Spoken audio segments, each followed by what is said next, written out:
कहीं भी जी सकते हैं। उन्हें न तो सुविधाओं की आवश्यकता है न सहूलियतों की, और वो इन परिस्थितियों में केवल जिंदा नहीं रहते बल्कि वॉर रेडी रहते हैं, यानी किसी से भी आमना सामना करने के लिए तैयार। बहुत एप्टली ये नाम दिया गया है। पूरे छुपाव के साथ बिना आवाज किए दुश्मन की टेरिटरी में जाना, ऑपरेट करना और वापस आ जाना। This is what makes a cobra commando.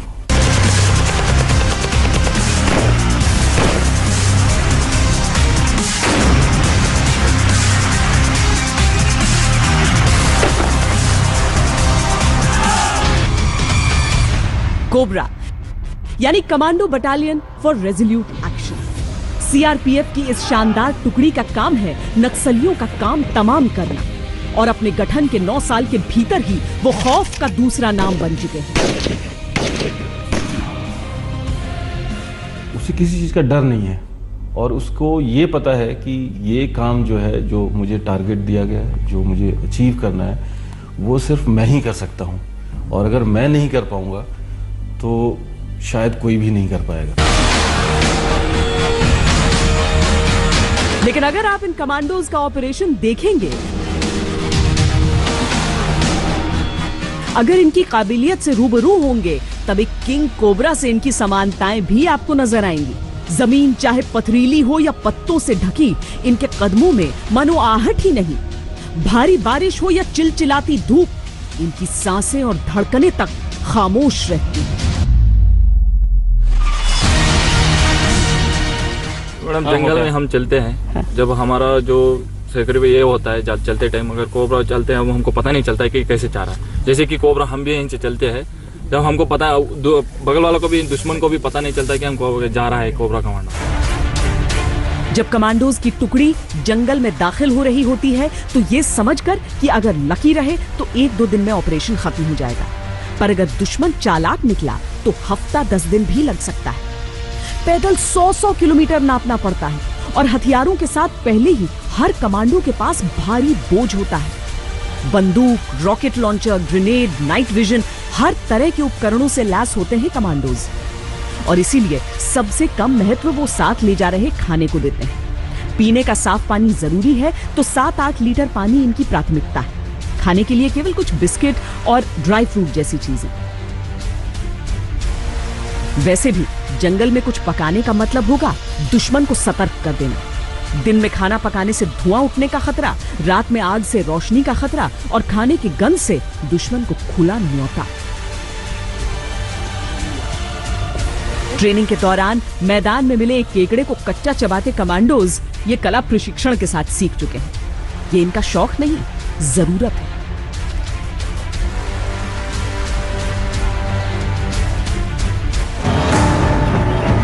कठिन चुनौती का सामना कठिन ट्रेनिंग से ही किया जा सकता है। कोबरा कमांडोज की जो ट्रेनिंग है, वो हर किसी के बस की बात नहीं है। कई दफा तो सफलता दर 50% ही रहता है, यानी जो जवान कमांडो बनने की इच्छा से आते हैं, उनमें सभी कमांडो नहीं बन पाते।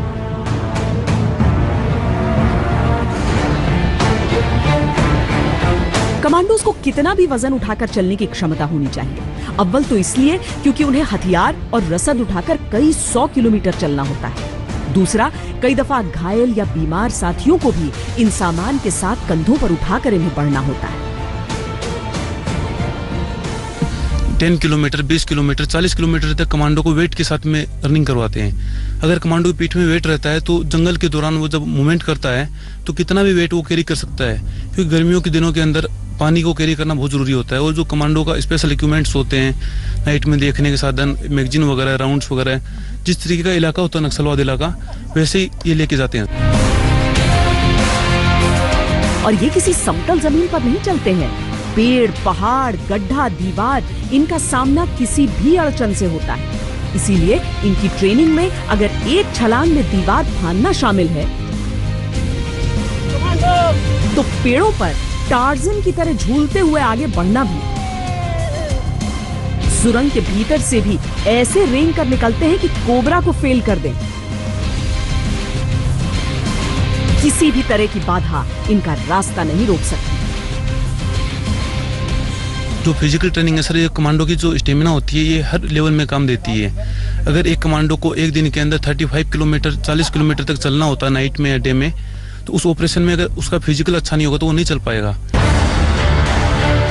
इनकी ट्रेनिंग जंगल में ही करवाई जाती है ताकि ये दिन रात उस माहौल को, उन परिस्थितियों को समझकर उनसे मुकाबले के लिए तैयार हो सके। और इसमें बहुत बड़ी भूमिका होती है दिमागी ताकत की, क्योंकि जब अत्यधिक संघर्ष के सामने शरीर जवाब देने लगता है तो दिमाग ही वो शक्ति देता है जो इन्हें अजेय बनाता है। नक्सली जंगलों में पेड़ों पर ऊंचे ऊंचे मचान बनाकर बैठे होते हैं, पत्तों से घिर कर बैठते हैं। आगे बढ़ते हुए कमांडोज को ऊपर भी देखकर चलना है कि कहीं कैमोफ्लेज में दुश्मन तो नहीं बैठा। सामने भी देखना है कि रास्ता कहां से है, और नीचे भी देखना है कि कहीं मिट्टी के नीचे कोई लैंडमाइन तो नहीं।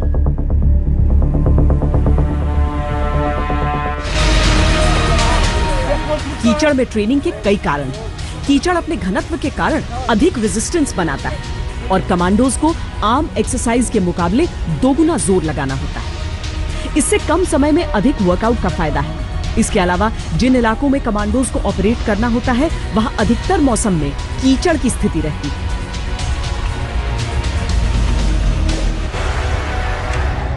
हर टुकड़ी के पास ऐसा नाइट विजन दूरबीन होता है, पर नाइट विजन के जरिए देखने के लिए जिस आंख का प्रयोग किया जाता है वो करीब आधे मिनट के लिए अंधा हो जाता है। इसीलिए इसका प्रयोग कम से कम किया जाता है।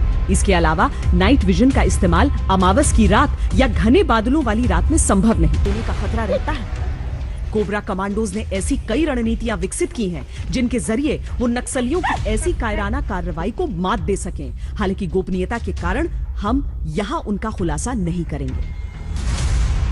कोबरा कमांडोज का दस्ता इतना घातक होता है कि नक्सली उनसे टकराव से ही घबराते हैं। उनकी कोशिश ऐसी ही कार्रवाई की होती है कि किसी तरह छिपकर लड़ाई लड़ ली जाए, पर कोबराज उन्हें चकमा देना सीख चुके हैं। यूं तो नक्सलियों से निपटने के लिए कई एजेंसियां हैं, प्रभावित राज्यों की पुलिस के दस्ते, बीएसएफ, सीआरपीएफ, लेकिन नक्सली एक राज्य में हमला कर पुलिस से बचने के लिए दूसरे राज्य में छिप जाया करते थे। ऐसे में केंद्रीय बलों में एक ऐसे स्पेशलाइज्ड दस्ते की आवश्यकता थी जो इनसे इनके ही गढ़ में मुकाबला कर सके, जिनके लिए राज्यों की हदें दीवार न बने। कोबरा, ये आपको पता ही है कि नक्सलवाद की समस्या काफ़ी पहले से हमारे यहाँ रही है, स्पेशली सेंट्रल इंडिया के कुछ पार्ट्स में। तो हमारे पास सीआरपीएफ के पास, हालांकि सीआरपीएफ पूरे देश में अपनी ड्यूटियाँ करती है और स्पेशलाइज्ड ड्यूटियाँ करती है, लेकिन कोई स्पेशलाइज्ड विंग सीआरपीएफ में नहीं था। ऐसा स्पेशल फोर्स सीआरपीएफ में नहीं थी जो लॉन्ग ड्यूरेशन स्पेशल ऑप्स कर सके। तो इस कमी को देखते हुए, इस कमी को पूरा करने के लिए भारत सरकार ने निर्णय लिया कि 10 कोबरा बटालियंस जो हैं वो बनाई जाएंगी, जो कि स्पेशली ट्रेंड होंगी और स्पेशली मोटिवेटेड होंगी और स्पेशल अलाउंसेस उनको मिलेंगे और वो स्पेशल ऑप्स करेंगे। तो इस उद्देश्य के साथ कोबरा की स्थापना 2009 में की गई थी। कोबरा कमांडोज ने 2009 में अपने गठन के बाद से ही अपना सिक्का जमा किया। अब तक कोबरा कमांडोज को अपने बेमिसाल पराक्रम के लिए 10,118 अवार्ड से नवाजा जा चुका है, जिनमें 6 शौर्य चक्र, 1 कीर्ति चक्र शामिल है। जिस दस्ते का किस्सा हम आपको सुना रहे हैं वो 202 कोबरा कमांडोज 981 आंतरिक सुरक्षा पदक, 1 शौर्य चक्र मिलाकर कुल 1,246 अवार्ड जीत चुके हैं।